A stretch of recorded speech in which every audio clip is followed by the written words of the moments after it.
Hello नमस्कार सीमादको YouTube च्यानलमा यहाँहरूलाई हार्दिक स्वागत छ। आजको यस पार्ट्समा हामी माइक्रोसफ्ट अफिस एक्सेल 2007 मा हामी जनरल बिल कसरी बनाउने त त्यसको बारेमा हामी देखाउन गइरहेका छौँ। सबभन्दा पहिले हामी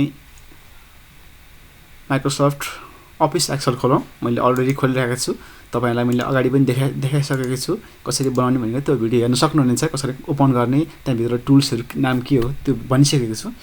अब हामी यसमा जनरल बिल हुन्छ। जनरल बिलमा सामान्य खालको जुन चाहिँ बिलहरु हुन्छ त्यसलाई हामी कसरी क्रिएट गर्छौं त त्यसको बारेमा हामी देखाउन गइरहेका छौं। अब यसको माथि सबभन्दा फर्स्टमा यहाँ सिरियल नम्बरलाई एरोले टाइप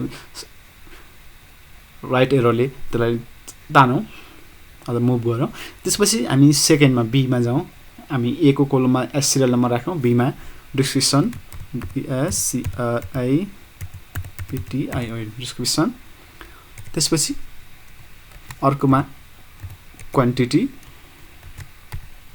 अर्कोमा रेट र अर्कोमा एमाउन्ट राखौँ। अब यो डिस्क्रिप्सनको भागलाई अलि छोपिरहेको छ, लाम ठुलो बनाउनु पर्यो भने यो माथि यो बी र सी को यो बीचको उसमा क्लिक गरेर तान्ने अथवा डबल क्लिक गर्दा नि हुन्छ। डबल क्लिक गर्दा नि त ठिक्क फिट हुन्छ, त्यसमा डबल क्लिक गर्दा फिट मात्रै हुन्छ। अब हामीलाई बढी चाहिन्छ भने त्यसले तानेर ठुलो बनाउन सकिन्छ। यसरी कति चाहिन्छ हामी त्यति बनाउन सक्छौं। मलाई यति चाहियो, यसलाई यति राखौँ, यसलाई बढी राखौँ, यो भएर। अब हामीलाई यसमा राख्नुपर्छ सिरियल नम्बर फर्स्टमा। पहिले 1 टाइप गर्ने, त्यसपछि यो कर्नरमा क्लिक गर्ने, यो प्लस सिम्बल आउँछ मसिनो खालको, यता लयो भने मोटो प्लस आउँछ। यो कर्नरमा गएपछि पनि मसिनो आउँछ, अनुमा मोटो खालको आउँछ। लाइक मसिनो प्लस आएपछि क्लिक गर्ने, त्यसपछि सरल तान्ने, कतिसम्म चाहिन्छ त्यससम्म तान्ने। त यो बक्स आउँछ, यसलाई अटो फिल अप्सन भन्छ, त्यहाँ क्लिक गर्ने। त्यसभित्र फिल सिरिज भन्ने छ, यसलाई क्लिक गरिदिने, यदि अटोमेटिक नम्बर आउँछ। यो भयो सिरियल नम्बर हाल्ने। अब डिस्क्रिप्सन हामीले जे सामान बेचिरहेका छौं, अब जुन सामानको हामीले बिल बनाउनु परिन्छ त्यसको चाहिँ हामी नाम लेख्छौं। जस्तै मलाई यहाँ पेन चाहियो, copy, diary, scale, ink, pencil. यसरी जति हामी सामान बेचिरहेका छौं त्यो सामानको नाम राख्ने।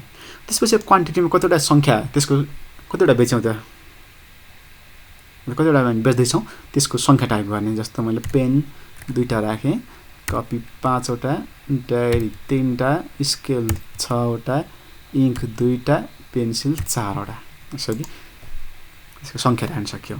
त्यसपछि अब रेटमा चाहिँ हामी एउटाको मूल्य, अब एउटा पेनको मूल्य कति छ, जस्तो मलाई 20 रुपैयाँ पेन बेचेँ मैले, एउटा कपीको मूल्य 50 रुपैयाँ पर्यो भने 50 रुपैयाँ, एउटा डायरीको 245 मा बेचेँ मैले, एउटा स्केलको 30 रुपैयाँमा बेचेँ, एउटा इङ्कको 40 रुपैयाँमा बेचेँ, एउटा पेन्सिलको 10 रुपैयाँमा बेचेँ भने यसरी टाइप गर्ने। त्यही एउटाको मूल्य भयो रेटसम्म। अब निकाल्नु पर्यो हाम्रो एमाउन्ट। अब एमाउन्ट भनेको जम्मा हाम्रो मूल्य, जस्तो पेनको जम्मा मूल्य कति त। अब जस्तो 2टा पेन बेच्यौं, एउटाको 20 रुपैयाँ पर्यो भने कति निकाल्ने त। जसरी हामीले क्याल्कुलेटरबाट हिसाब गर्छौं त्यस्तै गरी हामी सेम एसाइन त्यस्तै गरी गर्न सक्छौं। जस्तो एमाउन्ट भनेको क्वान्टिटी र रेट हामी गुणन गरेर निकाल्छौं। यसमा पनि सेम त्यही गर्छौं। सबभन्दा पहिले हामी इक्वल टु टाइप गर्छौं। जहिले पनि हामीले एक्सेलमा फर्मुला युज गर्दा जहिले पनि फर्स्टमा इक्वल टु टाइप गर्ने, त्यसपछि क्वान्टिटीमा क्लिक गर्ने, अरु केही गर्नु पर्दैन, मात्र क्लिक मात्रै गर्ने। क्वान्टिटी सिधा अगाडि क्वान्टिटी सेलमा क्लिक गर्दिने। क्लिक गर्ने बित्तिकै यो सेलको नाम आउँछ C2 अटोमेटिक आउँछ। त्यसपछि इन्टु टाइप गर्ने, इन्टु भनेको शिफ्ट 8 मा हुन्छ अथवा सिधै डाइरेक्ट इन्टु पनि भइहाल्छ। त्यसपछि रेटमा क्लिक गर्दिने। रेटमा क्लिक गर्ने बित्तिकै यसको नि सेलको नेम आउँछ C2 इन्टु D2 भयो। अब त्यसपछि इन्टर गरिदिने। यसको एउटा आए 40 दुना सरी 2 20 अनि 40।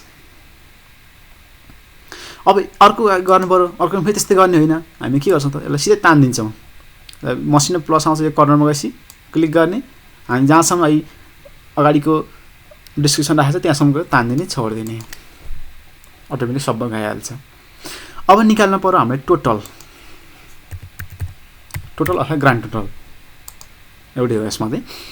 अब टोटल निकाल्न के गर्ने त भन्दा फर्स्टमा इक्वल टु भ्यालु। अब ग्रान्ड टोटल अथवा टोटल निकाल्दा हामी फर्स्टमा सम युज गर्छौँ, SUM sum bracket open first cell is to last cell bracket close equal to sum bracket open first cell of amount is to last cell of amount भनेको E2 देखि E7 सम्म। त्यसपछि अब enter गरिदिने यो total पनि आइहाल्छ। अब यसलाई हामीले सेटअप गर्नु पर्यो। जस्तो यो चाहिँ हामीले बिल त बन्यो, अब हामीले यो प्रिन्ट गरेर कस्तो आउँछ हेर्नु पर्यो भने यहाँ गएर यसमा कस्टमाइज एक्सेस टुल बार भनिन्छ, त्यसमा गएर प्रिन्ट प्रिभ्यू टिक लाउने, टिक लगाएपछि यहाँ प्रिन्ट प्रिभ्यूको अप्सन आउँछ, टिक लगाइदिने जस्तो अप्सन आउँछ।